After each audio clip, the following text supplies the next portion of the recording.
Akhirnya aku temukan tempat agak sepi dekat mushola. Baru juga mulai terlelap. 3 orang membangunkanku.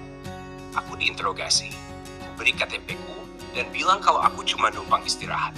Salah satunya bilang, maaf, Mas, minggu-minggu kemarin di sini ada kejadian yang bikin warga resah, sampai polisi turun tangan. Jadi baiknya Mas jangan tidur di sini, takutnya nanti malah dicurigai warga. Aku langsung angkat kaki.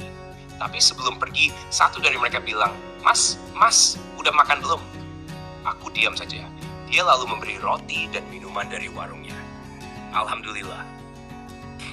Ada hikmahnya juga kena digrebek. Setelah gagal tidur dekat pasar karena digrebek warga, aku lanjut cari tempat lain. Dapat juga teras toko di pinggir jalan besar. Lumayan, pikirku, bisa selonjoran. Tapi ya gitu, baru juga memejam. Mimpi yang aneh-aneh lagi. Hal-hal yang bukan konsumsi publik kalau kata Ustadz Felix. Langsung terbangun sambil mengeluh pelan. Aduh, bocor lagi. Ini udah kedua kali sejak hari kedua ngedan. Mau tak mau, aku bangkit dan segera mandi wajib di masjid tempat aku isyaan tadi. Hawa dingin menyergap sejak lepas air terakhir. Coba tidur lagi? Wah, malah makin kedinginan. Apalagi angin kendaraan yang lewat seolah-olah bersatu padu meniupiku kayak ngerjain lomba tiup balon.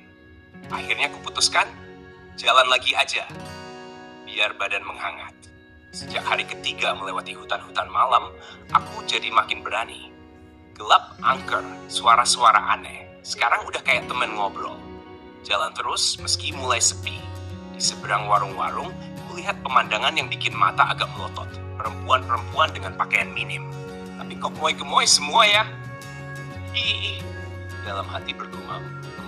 Bukan seleraku sih, tapi semoga mereka juga dapat hidayah. Jalan lagi, berzikir dalam hati, menjaga pandangan, dan menghibur diri dengan humor receh dalam otak sendiri. Siangnya, zuhur di sebuah masjid yang tenang. Selesai sholat, aku nyantai di pojokan. Kulirik rak buku, ada sebuah buklet mungil. Kubuka. Ternyata bahasan tentang bahaya riba. Sepengalamanku, memang riba itu ngeri-ngeri sedap. Aku pernah kena juga, waktu dulu kredit motor. Kirain aman-aman aja, ternyata termasuk riba juga. Sejak itu, rezekiku kayak ditutup rapat dari segala penjuru. Banyak kerja, hasilnya nihil. Sakit hati, sakit dompet.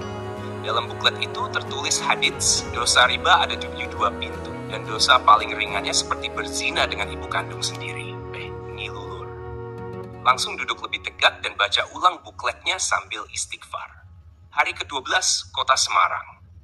Akhirnya, sampai juga ke Semarang. Masih pagi. Jalan pelan ke arah Simpang 5. Lewati rumah-rumah mewah nan elit. Mobil-mobil mewah berseliweran. Dalam hati aku sempat batin. Orang kaya mah sombong-sombong. Baru juga selesai batin, tahu-tahu mobil BMW Mercy berhenti pelan di sebelahku. Kaget dong, aku lewat aja. Pura-pura nggak denger. Tin. Bukan. Ini bukan Mbak Tina yang dipanggil. Ternyata dari jendela mobil keluar tangan seorang bapak berkacamata, kira-kira usia 50-an, dengan senyum ramahnya. Mas, ini buat sarapan ya? Beliau ngasih nasi box dan air minum kemasan. Aku tertegun. Lalu menjawab pelan, terima kasih Pak. Dalam hati langsung gemetar. Astagfirullah. Buruk sangkaku langsung dibalas kontan. Sungguh, Allah maha membolak-balikan prasangka. Kadang aku merasa seperti seseorang yang memakai kacamata. Tapi sayangnya, di lensa kacamataku ada kotaran ayam. Jadinya apapun yang kulihat tampak seperti tembelek. Padahal di depan mataku ada pemandangan indah. Ada langit biru, pepohonan yang rindang, dan senyum anak kecil yang polos. Tapi yang kulihat cuma tembelek, dan tembelek. Masalahnya bukan pada dunia di sekelilingku, tapi pada kacamataku sendiri yang kotor. Dan kalau penilaian kita terhadap apapun selalu buruk, boleh jadi hati kita lah yang kotor, penuh tembelek pula. Ya Allah, aku sadar hatiku masih sangat kotor. Aku harus lebih fokus berzikir, karena zikir itu adalah pembersih hati. Bahasa Arabnya zikir berarti ingat. Kalau dalam bahasa Jawa, dan ingat itu tempatnya di batin. Batin itu gaib, tak bisa dilihat dengan mata. Jadi ya jelas, nggak bisa dibersihin pakai rinso, Baiklin, apalagi Porstex.